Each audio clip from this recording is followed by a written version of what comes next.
Olá pessoal, bem-vindos a mais um vídeo aqui no nosso canal, mais uma entrevista, mais um bate-papo, mais um mestre aqui da pintura veio aqui falar com a gente depois da vinheta.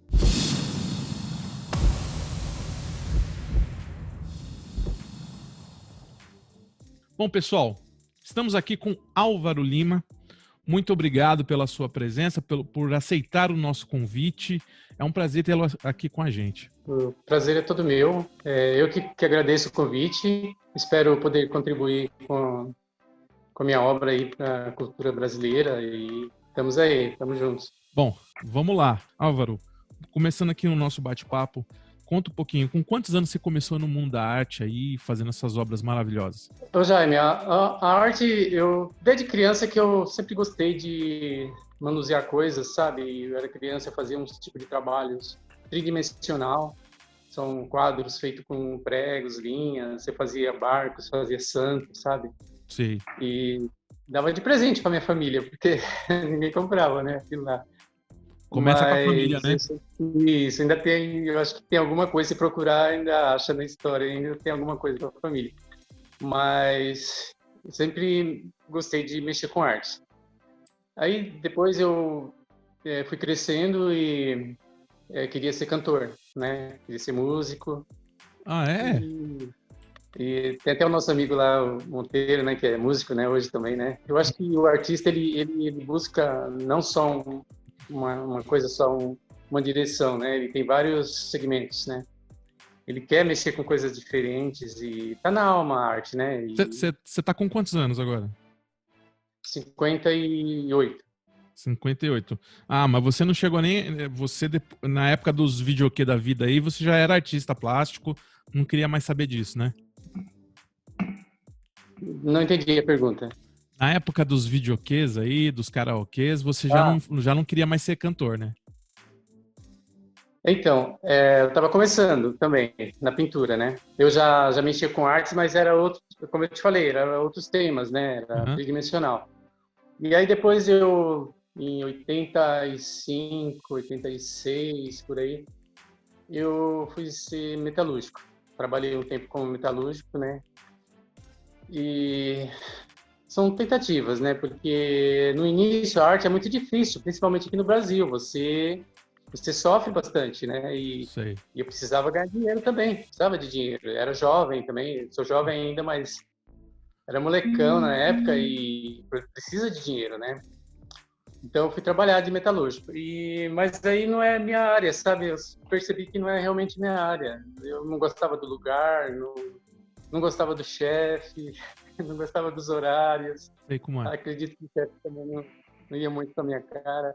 Bom, enfim, aí eu acabei saindo, fiquei 2 anos e meio trabalhando como metalúrgico e numa montadora de automóvel. E depois que eu saí, eu montei uma loja de quadros. Certo. Né? Eu, de sócio com um amigo meu, inclusive era músico, a gente tocava junto na época e abrimos essa loja. E eu era responsável pela produção e ele pelas vendas. E a gente ficou um tempo, e foi nessa época que eu comecei realmente a me dedicar à pintura, porque comprava gravuras do Monet, e aquilo me encantava, sabe? Eu ficava impressionado, e eu fazia os trabalhos, os quadros, os painéis, mas sempre no desejo, eu ficava admirando aquelas obras, e eu falei, poxa, eu consigo fazer isso aqui, né? Ficava martelando na minha cabeça. Que ano que era isso, Álvaro? Isso já era em 89, mais ou menos. Tá. 89, 90, por aí. Tá. Só que antes disso, vou te falar uma coisa. Eu não tinha intimidade com pinturas, né? Como eu te falei, eu trabalhava com outros tipos de trabalho, tridimensional. E um dia eu estava passando em frente à Galeria Copélia. Você conheceu a Galeria Copélia em São Paulo? Não. Inclusive é tradicional ali na Praça da República, ali no Lago do Arocha ali. E era uma galeria muito conceituada na época. E o primeiro quadro, a primeira obra de arte pintada a óleo mesmo, quando eu me deparei assim de frente, eu fiquei acho que uns 20 minutos, cara, olhando para esse quadro. E eu olhava aquelas uvas, e adivinha de quem que era? Você já deve estar imaginando de quem que era essa obra. Era do Monteiro ou não? Não, era do Costa Júnior. Costa Júnior. Isso, me inspirou bastante. Eu sei que eu fiquei uns 20 minutos plantado de frente, eu acho que a moça da galeria ficava olhando, falou, ou ele vai comprar ou ele quer levar embora, não sei, né? Só sei que eu fiquei uns 20 minutos olhando para esse trabalho. E aquilo mexeu muito comigo, sabe? Sabe, de você ficar emocionado mesmo. Sim. Mas até aí eu não tinha tinta, não tinha material. Isso foi antes, né, quando eu te falei da loja. Mas tudo fica guardado. Aí quando eu comecei a trabalhar com os quadros, com as obras de Monet, gravuras, teve um dia que eu falei, não, eu vou pôr um cavalete e vou começar. Certo. E aí eu fiz isso, eu peguei dentro da loja, eu montei um cavalete. Uhum. E o meu primeiro quadro não foi nem a obra de Monet, eu peguei uma natureza morta lá e comecei a pintar. Comprei tintas, pincéis, comecei a pintar. E aí eu tava pintando, quebrando a cabeça um pouquinho. Aí passou uma moça lá, passou e ficou admirando eu trabalhar.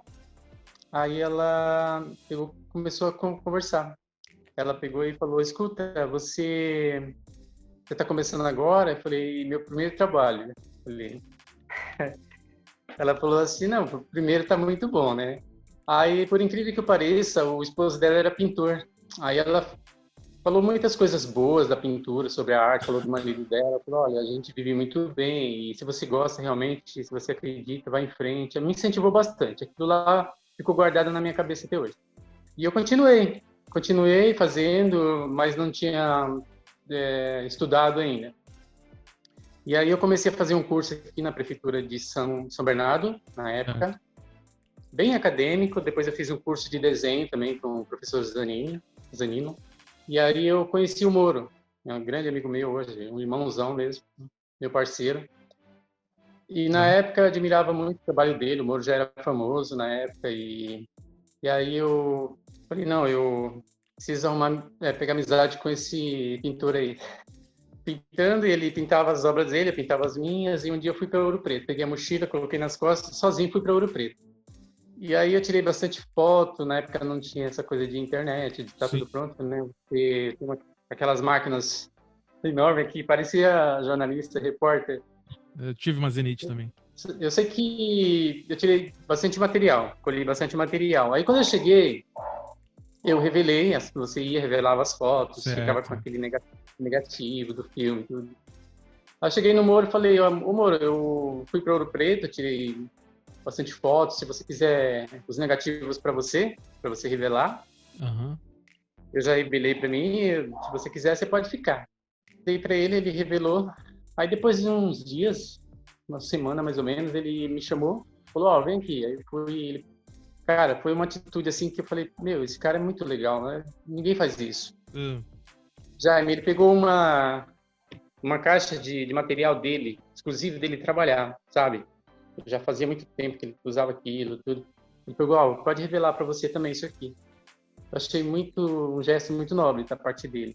A partir dali a gente começou a ter amizade, sabe? Começou a trabalhar junto. Só que ele dava aula só em São Paulo, não dava aula aqui. Aí eu falei para ele, quando você for dar aula aqui em São Bernardo, você me chama que eu quero fazer aula com você. Aí abriu um espaço. Uhum. E aí ele me chamou, eu comecei junto com ele nessa escola. Fiz pouco tempo, fiz uns 2 meses com ele, mas peguei a paleta dele, gostava muito das cores que ele usava. E aí um dia eu estava passando em São Paulo, inclusive na Galeria Copélia de novo, porque era meu ponto turístico, sabe? Eu comecei a passar na frente lá para olhar as obras. E eu vi um trabalho de um pintor muito parecido com o trabalho do Moro, mas muito bonito, sabe? Uma técnica muito boa, um estilo maravilhoso. E aí eu cheguei no Moro e falei, Moro, eu vi um trabalho em São Paulo muito parecido com o seu, mas muito bonito. Ele falou, como chama? Eu falei, Veiga. Ele falou, pô, foi meu mestre, foi meu professor.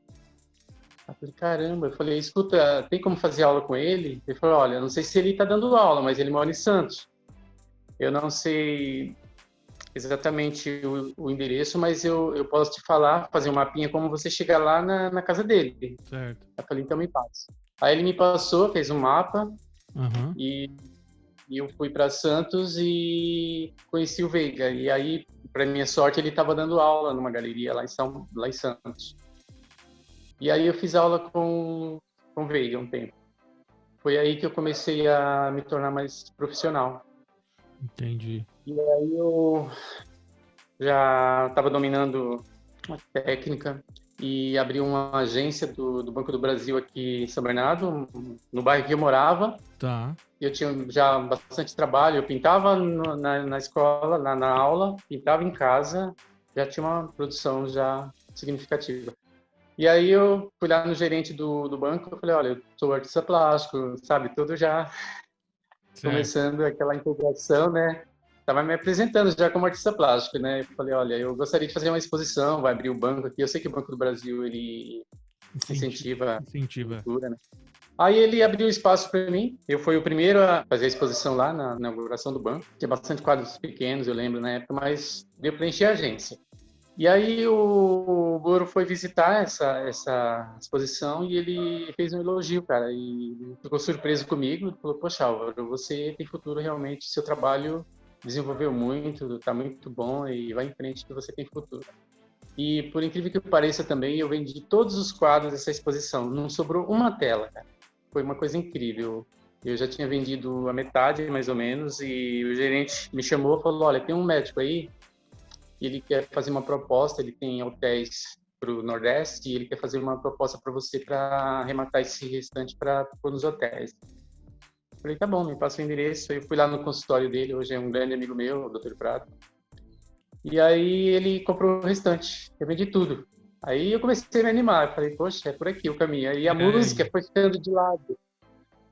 Porque a música é o seguinte, eu até que eu não era tão ruim, né? Mas tinha gente muito boa na minha frente, sabe? Eu ia Entendi. nesses caras da vida e eu ficava admirando pessoas, vendo pessoas com talento incrível, sabe? Que não saía do lugar. Eu falei, meu, se esse cara não faz sucesso, como que eu vou fazer? É. Isso foi, sabe, me tirando um pouco da... que hoje realmente não é nem isso. Hoje quem faz sucesso é... acho Quem, que... quem tem mais indicações, né? eu acho que é isso, né? Nem talento, né? Então, mas na época que precisava, assim. E aí eu fui investindo mais na pintura. Eu comecei a ganhar dinheiro também com a pintura e falei, não, Tá. o caminho é por aqui. E aí eu comecei a me profissionalizar mais e fazer exposições e esse é o caminho. Você falou que você. Na verdade, você começou um pouco tarde, né? No mundo das artes, da pintura aí. Você não. Você começou com 28, assim, né? As primeiras pinceladas tal. Mas antes você foi operário. Você foi um operário. Você trabalhou numa metalúrgica. São Bernardo do Campo é conhecido por ter bastante fábricas, né? De carros. E eu tenho amigos que são metalúrgicos. A metalurgia pagava-se muito bem na época. Em algum momento da sua vida você se arrependeu de ter saído do trampo do serviço convencional para as artes plásticas? Passou algum momento na sua vida que você falou, putz, por que eu larguei aquilo e vim para isso, tal? Você já passou alguma situação dessa, não? Jaime, eu te falo com toda sinceridade, não me arrependi e eu faria tudo do mesmo jeito, cara, porque eu acho que a vida não é só dinheiro, sabe? Não tem nem motivo para me arrepender, porque na época eu pagava aluguel, eu era solteiro, acho que eu ganhava bem, mas eu gastava tudo também e pagava aluguel. E hoje, graças a Deus, eu tenho uma casa muito boa, tenho um espaço muito bom, então eu não me arrependo. E é como eu te falei, eu não gostava muito do horário, do Você, lugar, não gostava. Não me vamos ver, adaptei, sabe? vamos ver se bate comigo. Você se incomodava de se sentir preso num lugar, de não ter liberdade de sair e voltar a hora que quer? Isso te incomodava quando você trabalhava? Sim, Ah, incomodava muito, muito. Eu acho que o artista ele gosta de liberdade e era essa coisa de ser mandado, orientado, não é muito pra gente, né? Não sei para todo mundo, mas para mim eu gosto de tomar minhas decisões.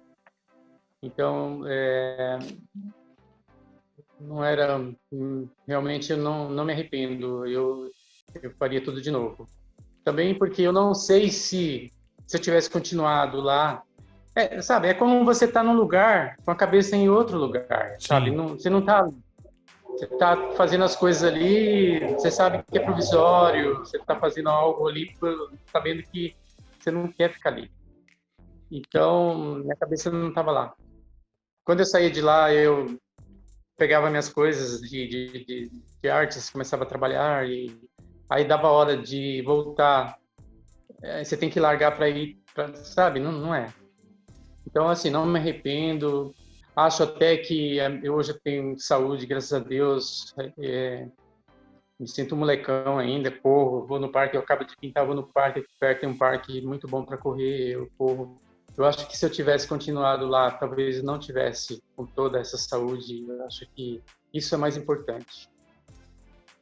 Então você, assim, você se inspirou, começou se inspirando no Moro, né? Depois foi pro... Viu Veiga, as obras do Veiga, também viu obras do Costa Júnior na galeria. Você teve... A gente precisa ter uma inspiração externa para poder nos alavancar a chegar ao nosso objetivo, né? Mas tem Isso mais mesmo. alguém aí que te inspirou, que não precisa nem ser contemporâneo, pode ser algum grande mestre do passado. Teve mais alguém que te inspirou nessa sua trajetória? Tem sim, Jaime. Inspira até hoje. E a gente cresce em cima de referências, né? Aham. Depois do Veiga, eu conheci também o Durval Pereira. Eu me inspiro muito no Durval. Acho que Durval, para a cultura brasileira, para a arte, sabe, é uma coisa que marcou, uma época que marcou. Durval, muitos artistas se inspiram nele. Como paisagismo, não tem, sabe, falar. Mas olha, Então veio. Então foi. olha, dos artistas que eu estou entrevistando aqui, eu acho que você é o primeiro a pintar também abstratos. Eu acho que você é um dos primeiros aqui que eu entrevisto que faz abstrato. Como que você... porque são estilos completamente diferentes. Você também... Você trabalha com espatulado lá, você tem aquela liberdade. Mas você tem que seguir lá a vela, o barco, uma pessoa lá segurando a corda, tal, a água. Como é que você saiu daquilo, né, que vem da escola acadêmica, mesmo sendo espatulado, e foi para o abstracionismo mais na escola do MAB, sei lá?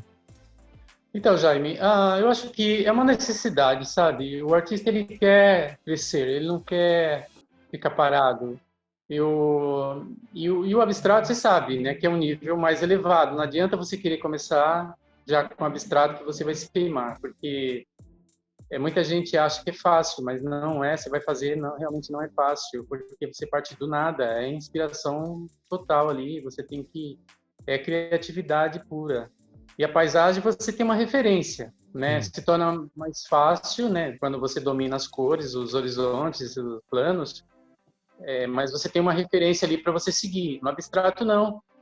Você tem que criar na hora e também não pode carregar demais, não pode passar do ponto, não pode ficar faltando. Então tem essa coisa e realmente é um nível mais elevado. Mas é uma necessidade do artista. Falo por mim, sempre muito. Depois eu comecei a entrar nesse mundo do abstrato e comecei a pesquisar. Realmente falei, não, isso aqui é importante. Comecei a me interessar pelas cores, né? E você vai tomando gosto pela coisa. E hoje, por incrível que pareça, eu tô sentindo mais, sabe, inspiração para pintar abstrato do que paisagem, viu? Paisagem foi uma coisa que me levantou, assim, vamos dizer, financeiramente, mas na hora de pintar, assim, me sinto mais inspirado para abstrato. Você trabalha com acrílica no abstrato, não? Acrílico e óleo também. Eu Tá. faço um misto.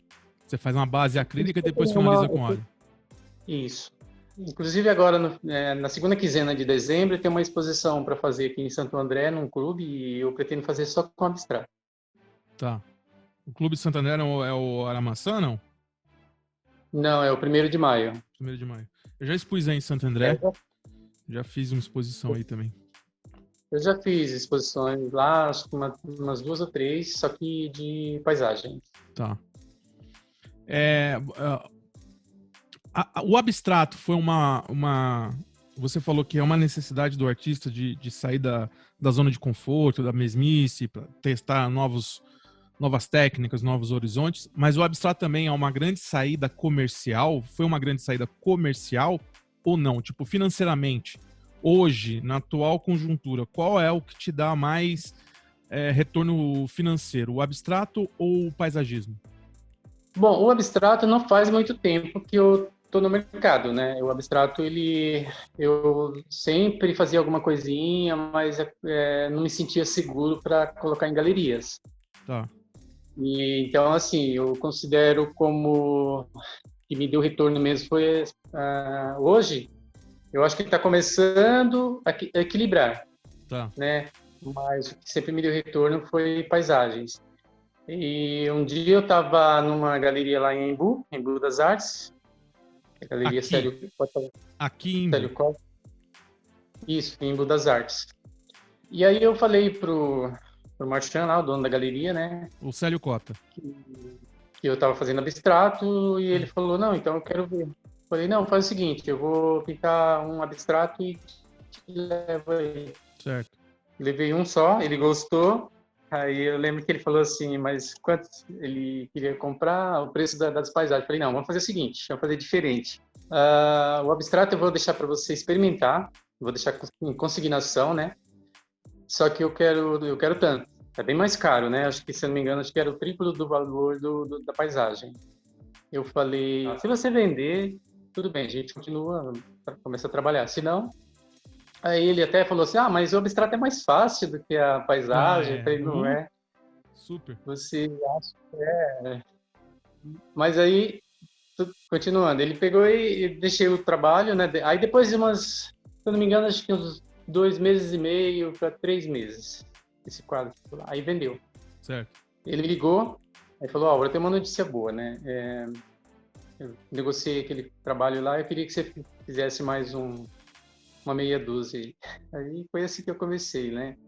E aí eu já estou trabalhando, só que eu trabalho com as duas linhas. Eu trabalho com paisagem e abstrato agora, com essa galeria. Sim. O Célio Cota é um amigo Na da outra, gente, você sabe. Não sei se você sabe, o Célio Cota é um amigo da gente aqui. Então, eu tô falando do Célio Cota mesmo. É ele mesmo.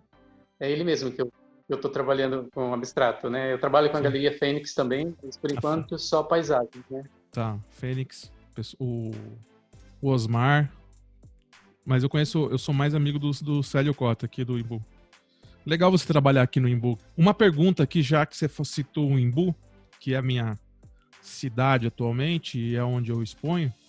O que você acha do público aqui? Há quanto tempo você trabalha com o pessoal aqui?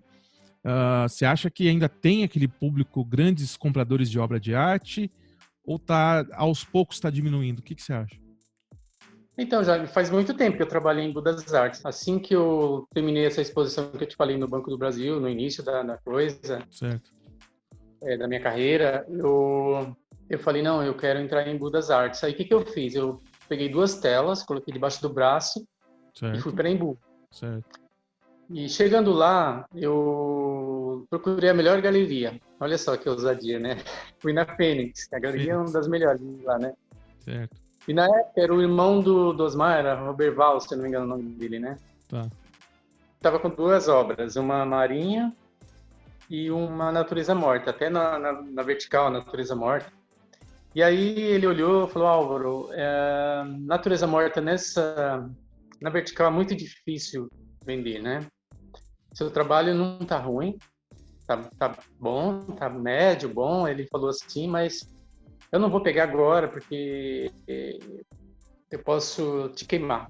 Eu vou divulgar seu trabalho. Quando você tiver uns trabalhos um pouco mais aprimorado, maduros, né? Maduros, aí eu quero ver. Falei, tá bom. Aí eu saí e fui em outra galeria. E aí, na outra galeria, que hoje não existe mais, chamava Passe Artes, em frente à praça de Embu. Sim. O seu Wilson, que era o dono da galeria, ele gostou do trabalho e falou, Álvaro, eu não vou comprar, mas se você quiser deixar em consignação, eu fico. E aí, se vender, depois a gente vai trabalhando, vai ver o que acontece. Eu falei, tá bom. Eu falei, para mim já fiquei muito feliz, porque eu queria entrar em Embu das Artes, entendeu? E aí ele pegou esses trabalhos, um ele vendeu, o outro eu troquei, ele não vendeu, o outro. E aí, mas aí eu troquei por outro e fui colocando mais trabalhos. E aí ele foi vendendo. Depois ele começou a vender bastante, começou a vir na minha casa pegar, aqui em São Bernardo, eu morava em São Bernardo na época, ele começou a vir pegar na minha casa e começou a vender bastante obras lá. Ele vendeu muito na época. E aí uma outra galeria se interessou pelo meu trabalho, ele viu e era de um senhor, esqueci o nome dele agora, e parece que ele ia mandar um lote de obras para o Japão e ele me chamou lá um dia e falou, Álvaro, eu queria te comprar uns trabalhos, eu sei que se trabalha com a Galeria Face Artes, mas esses trabalhos não vão ficar nem aqui, eles vão para o Japão, né? Aí eu falei, mas você sabe, né, que eu trabalho com outra galeria e Embu é pequeno para você estar com, na época. E eu falei, ele acreditou em mim, me deu, sabe, a chance de entrar em Embu, então eu gostaria de ser ético com ele. Ele falou, não, pode ficar tranquilo, esses trabalhos vão para o Japão. E aí eu peguei e fiz 10 quadros para ele. Ele pediu 10 obras, eu pintei, ele comprou. E aí eu falei para o seu Wilson, falei, olha, seu Wilson, eu vendi um lote de quadro para a galeria, que eu não lembro o nome agora. Não é o seu Fernando, não, né? Seu Fernando, isso, descendo à direita ali da praça ali. Galeria Mirella. Isso. E aí o seu Wilson até não falou nada, mas a esposa dele na hora me xingou, falou, poxa, a gente ajuda os artistas e depois quando eles crescem, eles abandonam a gente e tal. Eu falei, não, eu vendi esse lote, eu não sei se eu vou vender mais, mas eu vendi esse lote.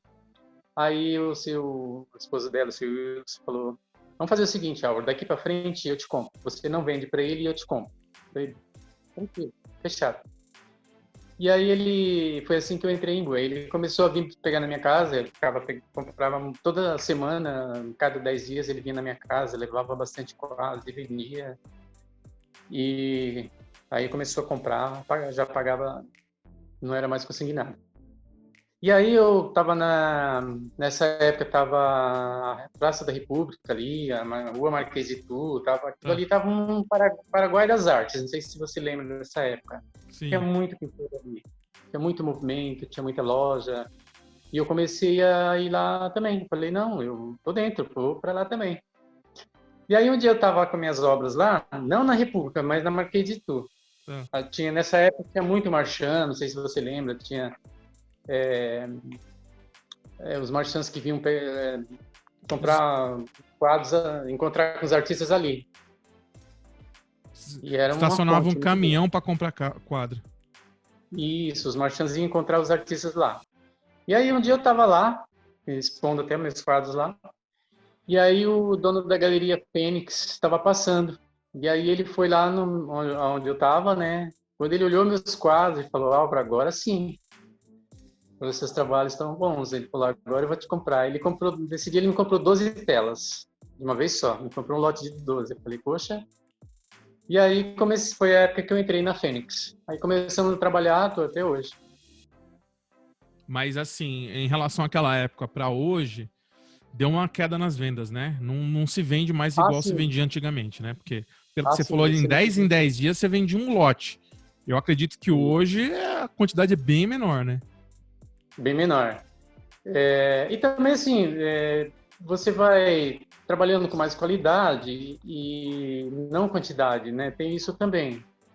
Você acaba, não muito, mas você tem que aumentar também, porque as coisas, você vai valorizando, seu trabalho vai amadurecendo, seu nome vai ficando um pouco mais forte e seus trabalhos vão tendo um pouco mais de valor, né? Então, você trabalha com mais qualidade, né? Mas não como antigamente, que era, nossa, cada 15 dias você vendia um lote de 15, 20. Já cheguei a fazer uma exposição uma época e não foi muito bem essa exposição. Não sei se foi na Caixa Econômica, foi no banco, foi um banco que eu fiz uma exposição. Certo. E eu lembro que foram bastante quadros, tinha umas 30 telas, mais ou menos. Uhum. E aí não foi muito bem, não vendeu quase nada. E eu cheguei no Osmar, que é o dono da Fênix hoje. Falei, Osmar, eu fiz uma exposição e sobraram 30 telas. E aí ele falou, traz aí pra gente ver, né? Aquele jeito dele, né? Traz aí pra gente ver, né? Não tá, você reclama das vendas, mas vou dar uma olhada. Falei, tá bom. Aí eu levei 30 telas, ele ficou com as 30 telas, até parcelou em vários cheques, mas eles são bem honestos nessa, aí não tenho o que reclamar. E você acredita que um prazo de 15 dias já tinha vendido, assim, quase tudo. E aí me pediu o quadro de novo. Então, assim, por que eu tô falando isso? Porque foi uma época realmente que você não tinha medo de pintar. Você não tinha... Você pintava, sabia que no mês seguinte você tinha trabalho para fazer de novo. Era muito boa. Hoje está diferente. Hoje você exige mais de você, né? É um trabalho mais aprimorado. Certo. E sabe que as vendas são mais lentas mesmo. Não é como antes.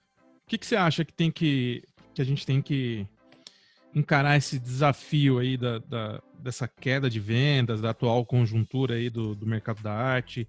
O que o artista tem que fazer para poder ainda conseguir viver da arte, viver bem? Não é só viver, né? Não é só pagar conta, é viver bem. O que você acha que o artista tem que fazer? Correr atrás de quê? Jaime, eu acho que você não pode ficar dependendo só do Brasil. Porque se você analisar os pintores que estão bem mesmo, eu digo, felizes hoje, e cresceram muito e ficaram ricos, eles não estão só no Brasil. Eu posso citar aqui 2 nomes que eu admiro bastante, inclusive o Juarez Machado, que é um cara que ganhou muito dinheiro. Ele não mora no Brasil. Ele tem casa aqui, mas o ateliê dele é fora, em Paris. Romero Brito também.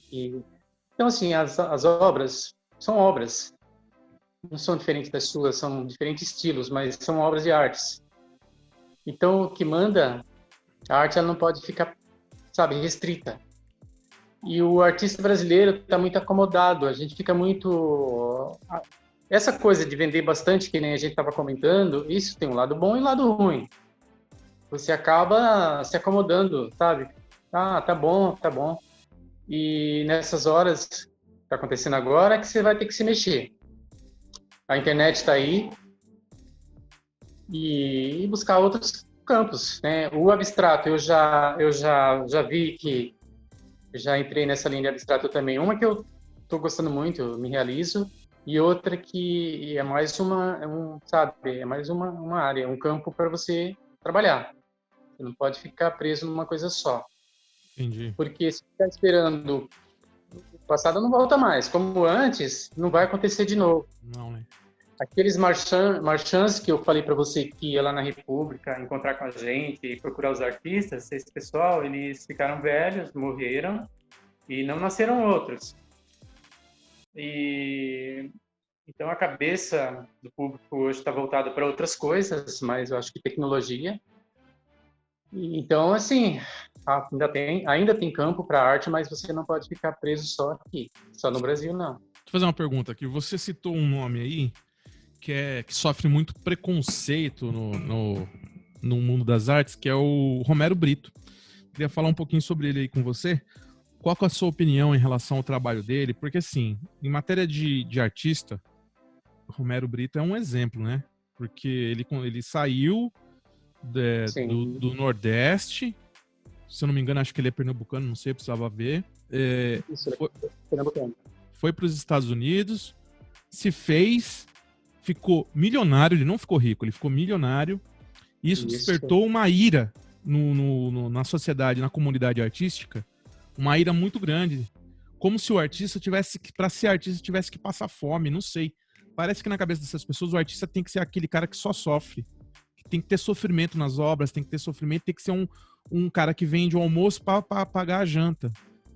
E o cara ficou milionário e despertou a ira na comunidade artística. O que você acha disso? Você concorda? Você acha que ele realmente não é um artista? Ele é isso, ele é aquilo? O que você acha dele?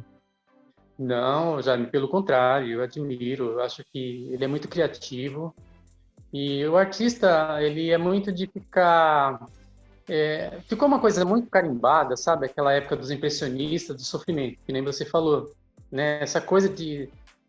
Na época se sofria muito e se sofre até hoje, mas você tem que entender uma coisa. Se o cara contra resultado, não existe argumento, não é isso? Exato.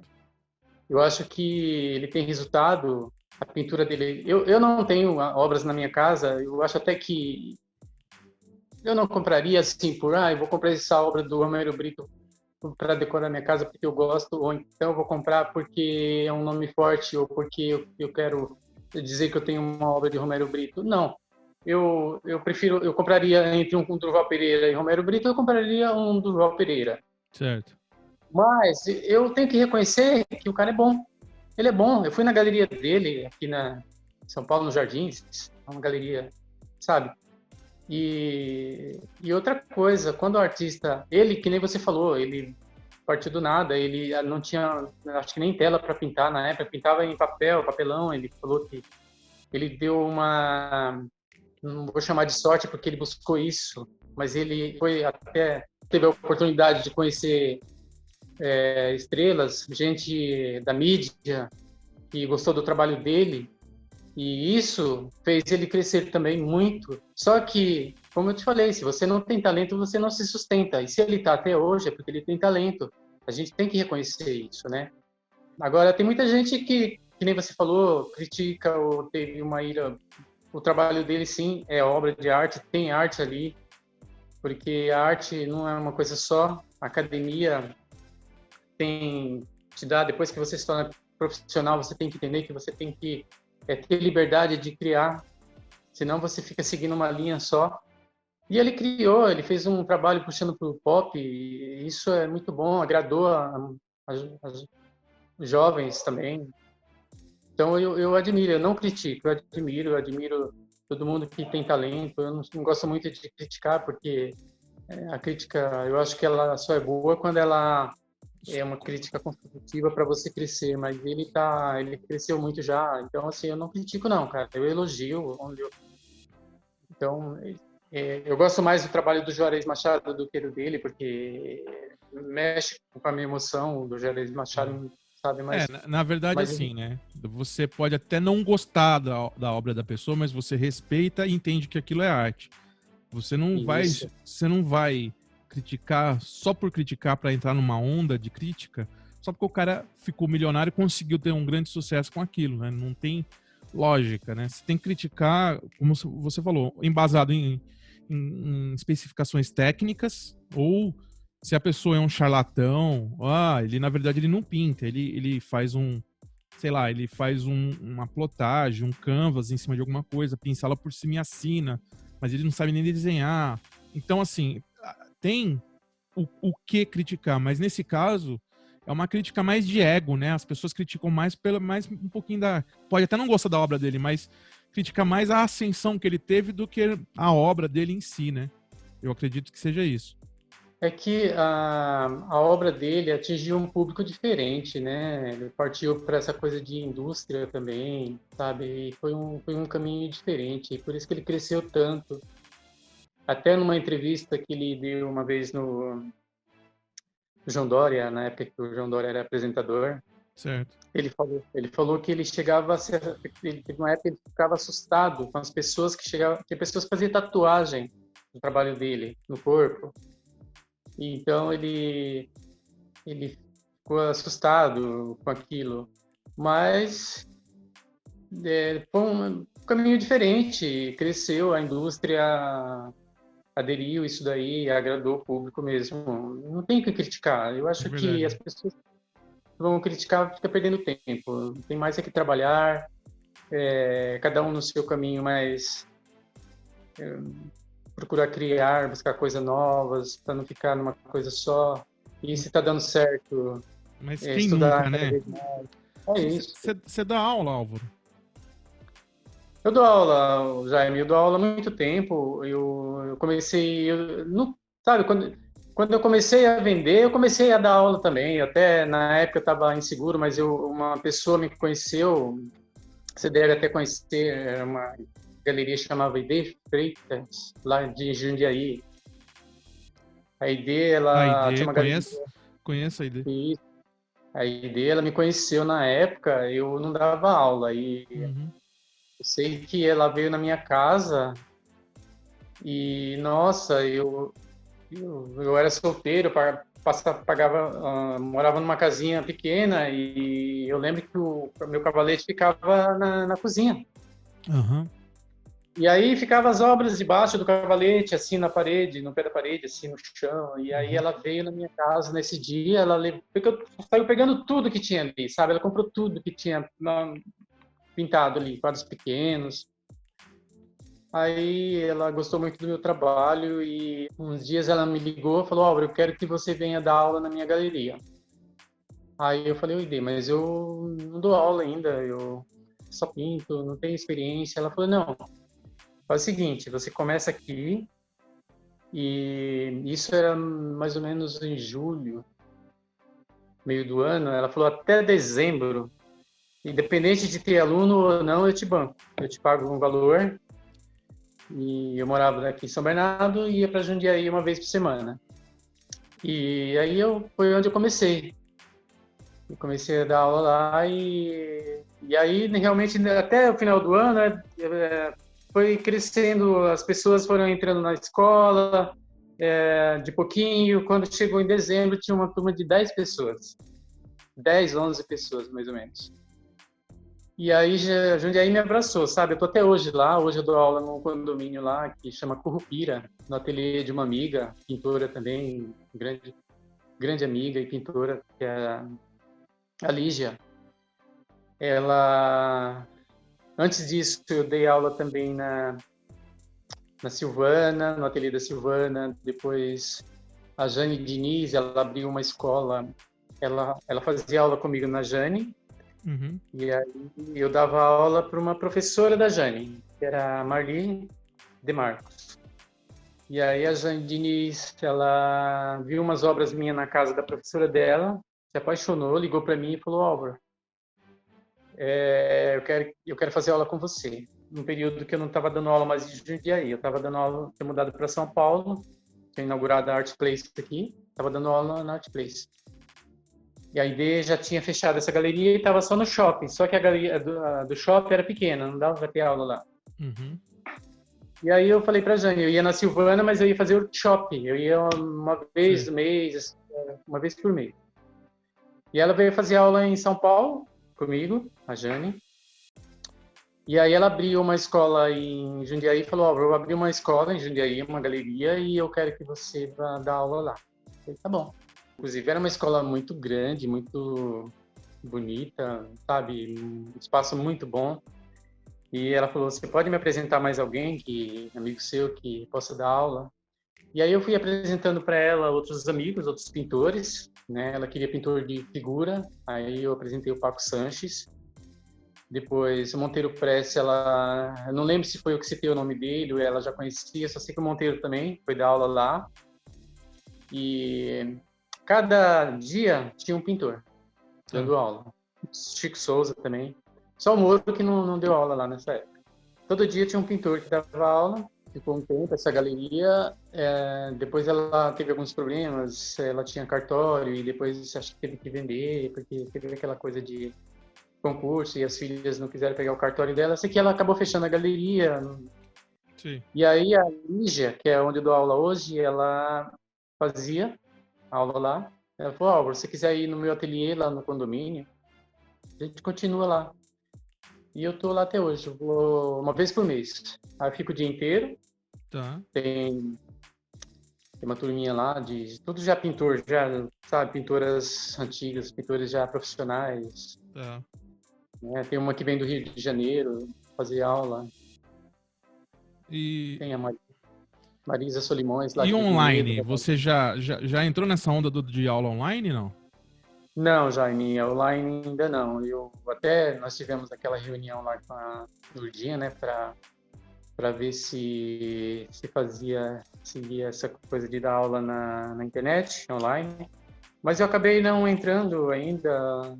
Eu ainda preciso aprender muito sobre tecnologia. Eu acho que eu não domino essa tecnologia ainda, né? Então, Entendi.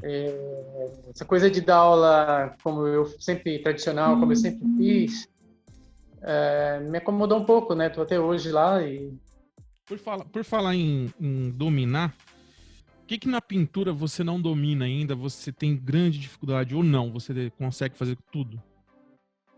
não, figura humana. Figura humana é complicado, viu? É, Não né? é, figura humana, eu já até tentei, eu tenho alguma coisa aqui, mas não me sinto seguro. Quando tem alguma coisa de encomenda sobre figura, eu já até indico amigos meus que são especialistas, porque eu não me sinto seguro. Então, eu me dediquei mais a paisagens e o abstrato também eu senti muita facilidade para fazer, mas a figura humana realmente eu apanho um pouquinho, então não domino. E eu acho até que, assim, eu, eu fui um pintor muito dedicado, viu? Isso aí eu reconheço. Eu fui um dos pintores que me tornou profissional, assim, em pouco tempo, bem mais rápido do que muitos aí, pela dedicação. Eu pintava todo dia, pintava quando tinha encomenda, quando não tinha encomenda, tanto que eu tenho bastante trabalhos prontos, eu gosto, é uma coisa que me realiza, eu sou feliz pintando. Então eu me dediquei muito e cheguei no profissionalismo muito cedo, muito rápido, fiz um caminho rápido, né? Mas assim, é como eu te falei, não acabou. Você aprende sempre, o caminho é longo. Ainda hoje eu aprendo, me inspiro em muita gente. Sempre que tem alguma coisa nova, eu tento exercitar aquilo. Hoje tem muitas coisas modernas que você olha e fala, poxa, que legal isso aqui. Eu vou lá e começo a treinar aquilo ali e continuo aprendendo. Legal, legal. Meu, estamos chegando no final do nosso bate-papo. Eu achei muito bacana, muito instrutivo, inspirador, né? Ele inspira também a galera, Que legal. porque eu acho que a função da nossa conversa é essa, é inspirar quem está em casa, quem está almejando a entrar no mundo das artes, quem tem seu emprego e pinta lá por hobby, sabe, às vezes entende que hoje existe uma certa dificuldade de se comercializar obras de arte, mas não é impossível. Tem que ser dedicado, né? Tem que estudar sempre, tem que correr atrás e que o artista também ele passa por perrengues, né? Passa por dificuldades, Uhum. mora numa casinha pequenininha, paga aluguel, mas consegue alcançar seus objetivos, né? Isso, Álvaro. Sim. Hoje, inclusive, eu estou até fazendo minhas próprias telas, sabe? Montei uma estrutura, eu tenho um espaço muito bom. Eu tenho, além do meu ateliê aqui, eu tenho mais um salão em casa lá embaixo que eu não uso. Então, eu tenho serras, eu tenho bastante coisas lá para estrutura para. E eu montei uma bancada muito boa lá para fazer minhas telas também. Tá. Então, eu estou fazendo. Tem dias que eu faço tela, tem dias que eu pinto e vou me virando, porque até às vezes você quer um tamanho diferente, então é bom você fazer. Legal. Estamos chegando no final. Gostaria de agradecer mais uma vez aí a sua presença aqui com a gente, a oportunidade de bater esse papo aqui com a gente. Muito obrigado mesmo. Se quiser, as suas redes sociais, seus contatos estão passando aqui durante toda a entrevista aqui para a galera. Se quiser deixar mais algum recado, se despedir, a hora é essa. Ô, Jaime, eu que agradeço, cara. Eu acho que quando quiser, é só me convidar, que eu tô, agora você já tem meu contato, estou disponível. Eu acho que a gente tem que estar junto. Eu não sabia que você era pintor. Eu achei que você era um pop aí das mídias sociais só. Depois que eu fiquei sabendo, quando eu assisti a entrevista do Monteiro, que eu vi que você também era pintor. Que legal. E um dia, eu em Embu, eu quero conhecer seu ateliê, seu trabalho, seu espaço aí. Você falou que reside lá em Embu, né? A gente tem um ateliê aqui no Embu, bem perto da Fênix ali, tem um ateliê Jaime Trindade ali. Então, eu quero conhecer lá. Eu vou lá. Você será muito Então é bem-vindo. isso. Eu que agradeço quando precisar das tuas ordens, tá bom? Que isso. Pessoal, estamos chegando ao fim. Espero que você tenha gostado desse bate-papo, dessa entrevista. Se você gostou, e gosta de arte, compartilhe esse vídeo com seus amigos, com quem gosta de arte. Se você tá aqui pela primeira vez, não é inscrito no nosso canal, se inscreva, que sempre vai ter conteúdos como esse. Deixe já o seu joinha, tá? Dislike também, se você não gostou. Deixe nos comentários aí o que você achou da entrevista, do atual mundo das artes, da arte contemporânea. Pode deixar aí nos comentários, tá? Muito obrigado e até o próximo vídeo. Tchau!